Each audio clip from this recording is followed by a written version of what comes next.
శ్రీమద్ భగవద్గీత సారం 18 అధ్యాయాల గురించి ఫస్ట్ తెలుసుకున్నామండి. మనము ఎన్ని అధ్యాయాలు ఉన్నాయి, 18 అధ్యాయాలు ఏంటి, ఏవి అనేటివి. ఇప్పుడు 1వ అధ్యాయం గురించి చదువుకుందాం. అర్జున విషాద యోగం. మొదటి అధ్యాయం 47 శ్లోకాలు ఉంటాయి. యుద్ధ భూమి కురుక్షేత్రంలో కౌరవ పాండవులు యుద్ధానికి సంసిద్ధులై ఉన్న సమయంలో ఇరు సైన్యాలలోని తన బంధువర్గాలను చూసిన అర్జునుడు తీవ్రమైన మానసిక సంఘర్షణకు లోనవుతాడు. ఇంతమందిని చంపి తినేది నెత్తుటికూడు అని నిర్ణయించుకొని యుద్ధం చేయని ధనుర్బాణాలను క్రింద పడేసి రథంలో కూలబడిపోతాడు. అర్జునుని మానసిక సంఘర్షణ, భావావేశాలు ఈ అధ్యాయంలో వివరించబడ్డాయి. అర్జున విషాద యోగం. పంచమ వేదమైన మహాభారతంలోని 18 పర్వాలలో ఆరవది భీష్మ పర్వం. భీష్మ పర్వంలో 25వ అధ్యాయం నుంచి 42వ అధ్యాయం వరకు ఈ 18 అధ్యాయాలలో శ్రీకృష్ణార్జున సంవాద రూపంగా శ్రీమద్ భగవద్గీతా శాస్త్రం చెప్పబడింది. మహాభారతాన్ని రచించిన వారు మహర్షి వేదవ్యాసుల వారు. వేడి అనుభవించిన తర్వాతే బంగారు ఆభరణం అవుతుంది. ఉలిదెబ్బలు తిన్న తర్వాతే శిల శివరూపాన్ని పొందుతుంది. అలా విషాదం అంటే దుఃఖం పొందిన తర్వాతే మానవుడు ఆధ్యాత్మతత్వానికి అధికారి కాగలుగుతాడు. ప్రపంచంలోని ప్రతి వస్తువుకు ఒక్కొక్క అధికారి అంటూ ఉన్నాడు. అన్నానికి ఆకలిగొన్నవాడు అధికారి, నీళ్లకు దప్పికగొన్నవాడు అధికారి. అలాగే గీతాతత్వబోధకు అర్జునుడు అధికారి. ఎవరైతే అర్జునుడిలా జ్ఞానార్థిలా ఉంటారో వారంతా అధికారులే. విషాద యోగం అనే విచిత్ర నామకరణం భగవద్గీతలో తప్ప మరెక్కడా వినపడదు. విషాదం అంటే దుఃఖం. ఈ అధ్యాయంలో ధృతరాష్ట్రుడి పుత్ర వ్యామోహంలో విషాదం ఉంది. మరి అర్జునుని విషాదము ఉంది. ఏదో ఒక విధమైన విషాదం ఇద్దరిలోనూ ఉంది. ధృతరాష్ట్రుని దుఃఖం ఏమిటంటే నా వాళ్ళు ఏమైపోతారో అనే మమకారంతో కూడి ఉంది. అర్జునుని దుఃఖం ఏమిటంటే నా వల్ల యుద్ధంలో ఇంతమంది చంపబడతారే, దీనివల్ల మేము పొందే రాజ్యం మాకు వద్దు అనేది ఉంది. అప్పుడు శ్రీకృష్ణుడు అర్జునుడిని దుఃఖాన్నించి బయటపడేయటానికి తత్వశాస్త్రాన్ని బోధించాడు. అదే భగవద్గీత. అదే ఆత్మజ్ఞాన ప్రాప్తికి ఉపాయమైంది. యోగం అనే మాటకు ఉపాయం అని కూడా అర్థం వస్తుంది. విషాదం అంటే దుఃఖం. దుఃఖం శత్రువని, సుఖం స్నేహితుడని సామాన్యుల భావన. కానీ సత్యం ఏమిటంటే మానవునికి దుఃఖం మేలు చేసినట్లు సుఖం చేయదు. సుఖం వలన మానవుడు అన్నిటినీ మరిచిపోతాడు, సుఖాలకు బానిసైపోతాడు, కర్తవ్యాలను మరుస్తాడు. దుఃఖం మనుషుల్ని జాగరూకపరుస్తుంది, సహనాన్ని నేర్పుతుంది, కార్యకారణాలను ఆలోచింపచేస్తుంది. సుఖంలో పుణ్యం క్షీణిస్తుంది, దుఃఖంలో పాపం క్షయమవుతుంది. దుఃఖాన్ని స్నేహితుడిగా భావిస్తూ ప్రారబ్ధం కొద్దీ మనకు ప్రాప్తించిన దుఃఖాలను, కష్టాలను, రోగాలను, నష్టాలను ప్రేమపూర్వకంగా అనుభవించడం నేర్చుకోవాలి. ప్రాప్తించిన దుఃఖాలను తన జీవిత లక్ష్యానికి అనుకూలంగా మలుచుకోగలిగిన కళా కౌశలాన్నే యోగం అంటారు. ఉదాహరణ: దేవతలు, రాక్షసులు పాల సముద్రాన్ని చిలికినప్పుడు అమృతము పుట్టింది, విషము పుట్టింది. మాకు మాకు అని అమృతం కోసం ఎగబడ్డారు దేవతలు, రాక్షసులు. లోక భయంకరమైన విషాన్ని మాత్రం శంకరుడు ప్రీతితో సేవించాడు. విషాన్ని త్రాగినవాడు దేవదేవుడు, మహాదేవుడు అయ్యాడు. ముళ్ళ కిరీటం పెట్టుకున్నవాడు లోకపూజ్యుడైనాడు. ఇక అసలు విషయానికి వద్దాం. ధృతరాష్ట్రుని ఉవాచ అంటే చెప్పెను. ధర్మక్షేత్రే కురుక్షేత్రే సమవేత యుయుత్సవ మామకం పాండవశ్చైవ కిమకుర్వత సంజయ. ఈ శ్లోకంతో భగవద్గీత ప్రారంభమవుతుంది. సంజయ, ధర్మక్షేత్రమైన కురుక్షేత్రంలో యుద్ధం చేయడం కోసం సమావేశమై ఉండిన నా వాళ్ళైన కౌరవులు పాండపుత్రులై ధర్మరాజాదులు ఏం చేస్తున్నారో చెప్పు. ధర్మక్షేత్రానికి ఆ పేరు ఎలా వచ్చింది అనేది తెలుసుకుందాం. కౌరవ పాండవులకు పూర్వీకులైన కురు మహారాజు కురుక్షేత్ర అన్న చోట యజ్ఞాలు చేశాడు. బంగారు నాగలితో దున్ని కృషియోగం చేశాడు. కాబట్టి అది ధర్మక్షేత్రమైంది. ఈ ధర్మక్షేత్ర ప్రదేశంలో ఉండే విశేషం ఏమిటంటే ధార్మిక వ్యక్తులు అందులో ప్రవేశిస్తే తాత్కాలికంగానైనా అంతో ఇంతో ధర్మగుణం వారిలో ప్రవేశిస్తుంది. కొద్దో గొప్పో ధార్మిక సంస్కారం కల వ్యక్తులు అందులో ప్రవేశిస్తే వారి ధర్మగుణం మరింత వృద్ధి చెందుతుంది. ధర్మపక్షాన ఉన్న వాళ్లకు విజయం సిద్ధిస్తుంది. యోగశాస్త్ర ప్రకారం మనిషి శరీర క్షేత్రంలో ధర్మక్షేత్రం, కురుక్షేత్రం, ధర్మక్షేత్ర, కురుక్షేత్రం గురించి తెలుసుకుందాం. మనిషిలో మూలాధార చక్రం అంటే ఆసనం గుదం కింద భాగం నుండి పాదాల వరకు కురుక్షేత్రం. ఆజ్ఞాచక్రం అంటే భ్రూమధ్యం నుండి తల తుది వరకు ధర్మక్షేత్రం. ఈ రెండిటికి అంటే ఆజ్ఞాచక్రం మరి మూలాధార చక్రం మధ్య భాగమే ధర్మక్షేత్రం, కురుక్షేత్రం. యోగ సాధన రూపమైన యుద్ధం కేవలం కురుక్షేత్రంలోనూ జరగదు, కేవలం ధర్మక్షేత్రంలోనూ జరగదు. కురుక్షేత్రం మూఢావస్థ, ధర్మక్షేత్రం శాంతావస్థ. సంచలనం ఈ రెండింటి యందు లేదు. మధ్యలో ఉండే ధర్మక్షేత్ర, కురుక్షేత్రంలోనే యుద్ధం జరుగుతుంది.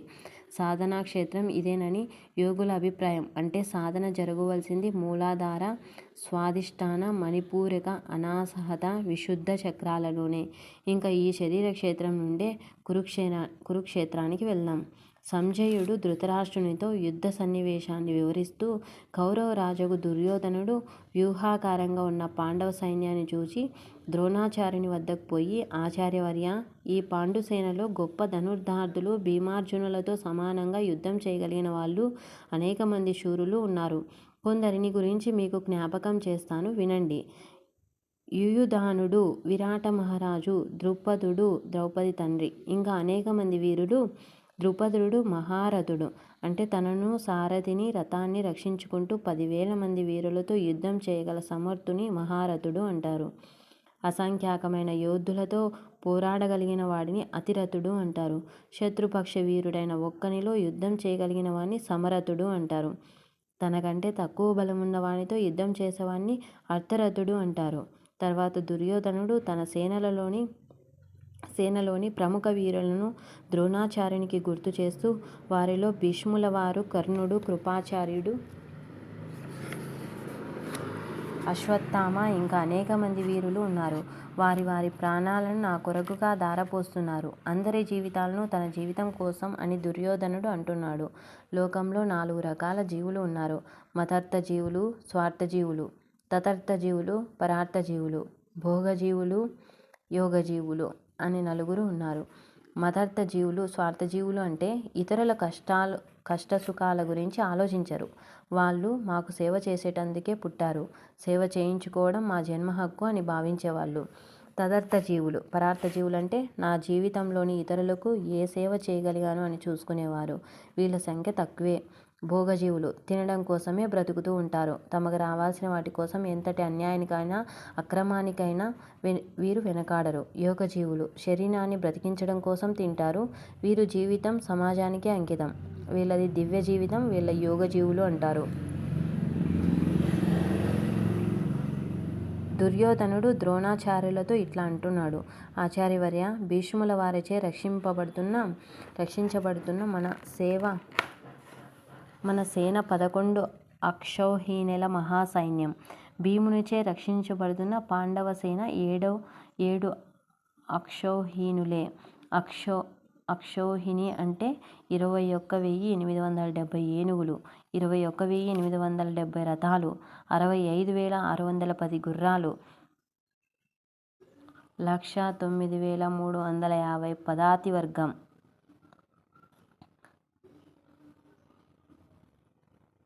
ఇలాంటి 18 అక్షౌహిణులు సైన్యం 2 పక్షాలలో ఉంది. కురుక్షేత్రంలో భీష్ముని శంఖం మోగిన తర్వాత కౌరవ సేనలోని శంఖాలు, నగరాలు, డోళ్లు, తప్పెట్లు, కొమ్ములు మొదలైన వాద్యములు వెంటనే మ్రోగినాయి. తర్వాత పాండవ సేనలోని తెల్లని గుర్రాలతో పూనించ మహారథంపై అధిష్ఠించి ఉన్న శ్రీకృష్ణార్జునులు తమ శంఖాలను పూరించారు. తర్వాత వరుసగా భీముడు, ధర్మరాజు, మిగతా అందరూ పూరించారు. అర్జునుడు శ్రీకృష్ణుని చూసి, అచ్యుత, 2 సేనలలోని వీరులను చూసేందుకు తగినట్లు తన రథాన్ని నిలపమన్నాడు. తాను చేయగోరిన పనిని చక్కగా విచారించి, విమర్శించి, ప్రాజ్ఞులతో సంప్రదించి సలహాలు పొంది కానీ బుద్ధిమంతుడు పనిలోకి దిగడు. 2 సేనల నడుమ భీష్ముడు, ద్రోణుడు ఇతర రాజుల మధ్య రథాన్ని నిలబెట్టి, పార్థ, ఇక్కడ చేరి ఉన్న యుద్ధవీరులను చూడు అంటున్నాడు కృష్ణుడు. అర్జునుడు 2 సేనల్లోనూ ఉన్న తండ్రి యొక్క అన్నదమ్ములను, పితామహులను, ఆచార్యులను, మామగార్లను, పుత్రులను, పౌత్రులను, మిత్రులను చూశాడు. 2 సేనల్లోనూ అర్జునుని కేవలం తమ కుటుంబం, మామగార్ల కుటుంబం మరియు గురుజనులు కనిపించారు. స్వజన మోహం.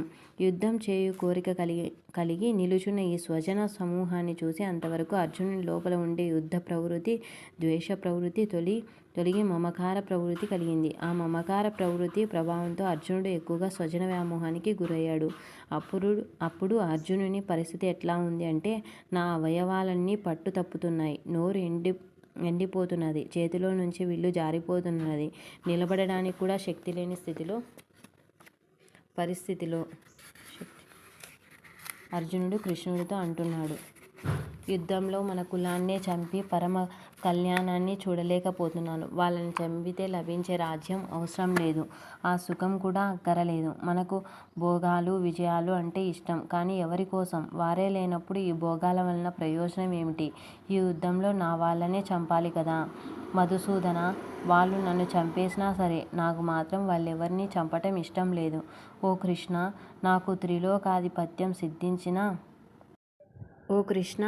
నాకు త్రిలోకాధిపత్యం సిద్ధించినా సరే వీళ్ళను చంపలేను. అటువంటప్పుడు కేవలం ఈ మట్టి కోసం ఎందుకు చంపాలి? దుష్టులైనా కూడా మనకు బంధువులైన కారణంగా ఈ కౌరవవాదులను చంపడం వల్ల పాపం చుట్టుకోవడం తప్ప మరేం లాభం ఉంటుంది? కులక్షయం వల్ల కులాచారాలు నశిస్తాయి, తద్వారా కులం మొత్తం అధర్మమైపోతుంది.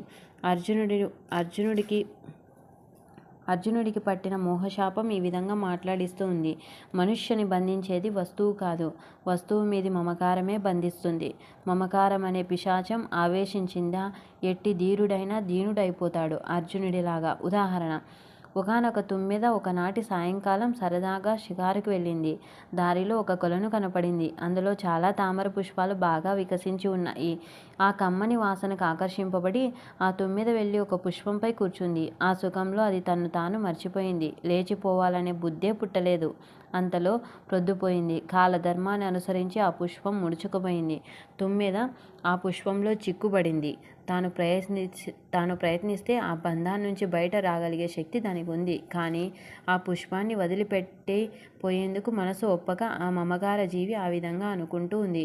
ఏదో కాసింతసేపు కళ్ళు మూసుకొని కాలం గడిపితే ఈ రాత్రి కాస్త గడిచిపోతుంది. సూర్యుడు వస్తూనే ఈ పుష్పం యథాప్రకారం వికసిస్తుంది.